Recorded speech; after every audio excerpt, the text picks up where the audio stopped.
मित्रों, हम सभी जानते हैं कि हमारा ये दिखने वाला शरीर वस्तुतः स्थूल, सूक्ष्म और कारण तीनों का एक समुच्चय है।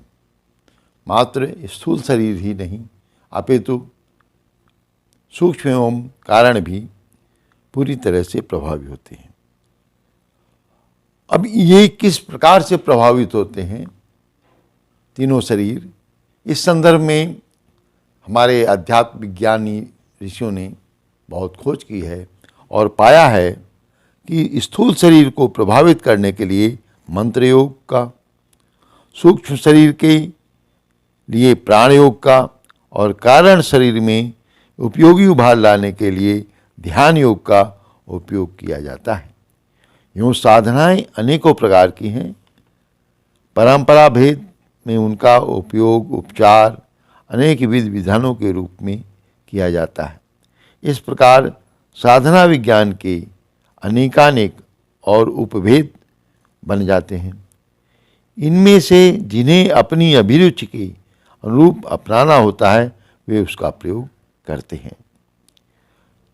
वस्तुतः देश, भाषा, परंपरा आदि भेदों के कारण तत्व दर्शन अनेक भागों में विभक्त हो गया है, पर इसे एक दूसरे के प्रतिकूल नहीं मानना चाहिए।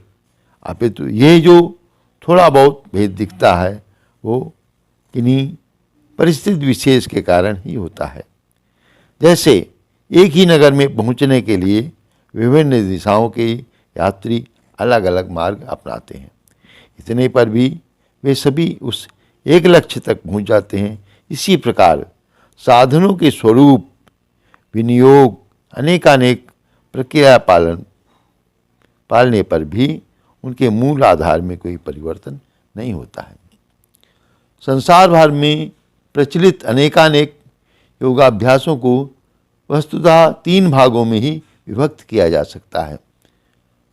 बहुलता को सीमाबद्धता में बांधा जा सकता है।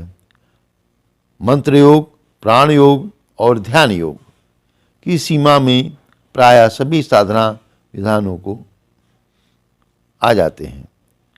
मनोविकार और अनैतिक आचरण भी लोभ, मोह और अहंता की पृष्ठभूमि पर उगते हैं। साधनाएं भी साहस, संकल्प और संवेदना का अवलंबन लेकर ही आगे बढ़ती हैं और तीनों शरीरों को प्रभावित करती हैं। वस्तुतः पदार्थ परिकर को ध्वनि तरंगों से प्रभावित, परिवर्तित, परिष्कृत करने के लिए मंत्र योग का उपयोग करना होता है। मंत्र में 3 तत्व जुड़े होते हैं जो इसमें महत्वपूर्ण घटक होते हैं। उनमें प्रथम है शब्दों का गठन, द्वितीय है साधक का व्यक्तित्व और तीसरा है तथ्य को अंतःकरण की गहराई तक पहुंचा देने वाला अविचल विश्वास। इन तीनों का जब भी, जहाँ भी, जितना भी समावेश होगा वहीं उसकी उपयोगी प्रतिक्रिया निश्चित रूप से परिलक्षित होगी। किंतु यदि उनमें से एक भी कम पड़ा या त्रुटिपूर्ण रहा तो उसका अभीष्ट प्रतिफल उत्पन्न होना संदिग्ध हो जाता है। मंत्र का गठन दूरदर्शी अनुभवी योगाभ्यासियों द्वारा, ऋषियों द्वारा किया जाता है।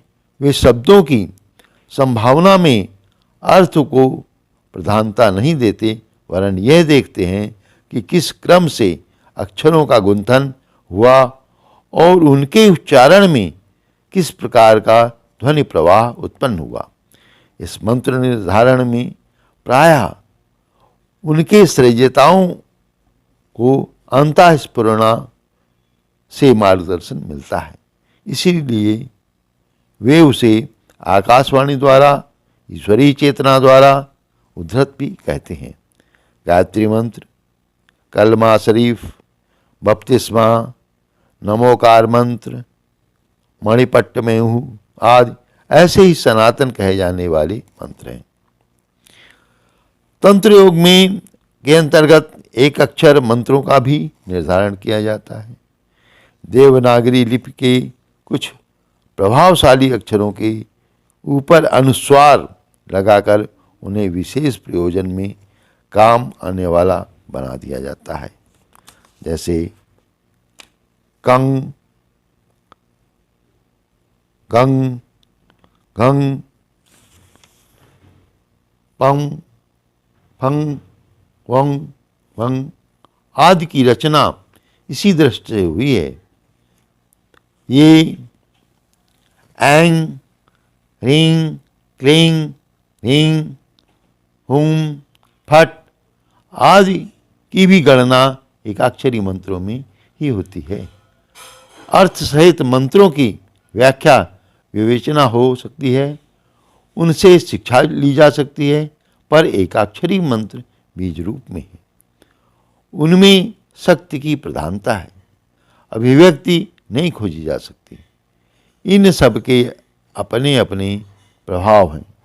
उनका उच्चारण कंठ, जीभ, होठ, दांत, तालु आदि के माध्यम से ही होता है, पर जो ध्वनि स्वरूप समन्वित रूप से बनता है वह स्थूल शरीर के अंतराल में रहने वाली विशिष्ट ग्रंथियों से टकराता है।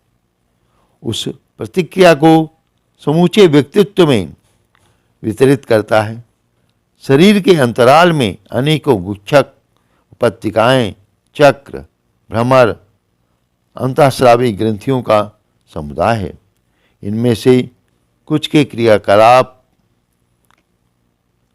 तो जान लिए गए हैं, पर कुछ अभी तक शरीर शास्त्रियों द्वारा समझे नहीं जा सके हैं।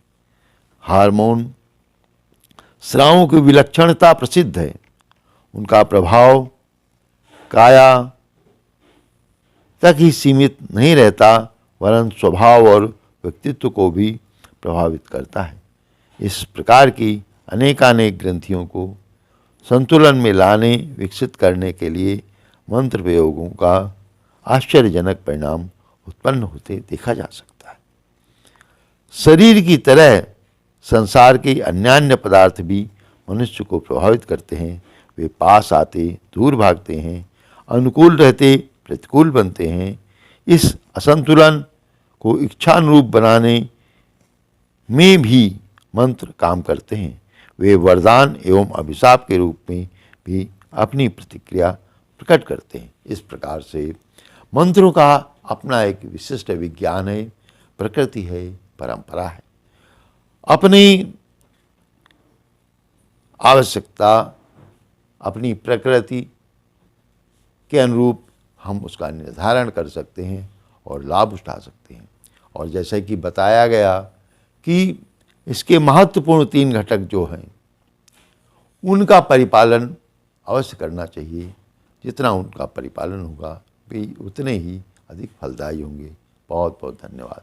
कृपया चैनल को लाइक, सब्सक्राइब और शेयर अवश्य करें। धन्यवाद।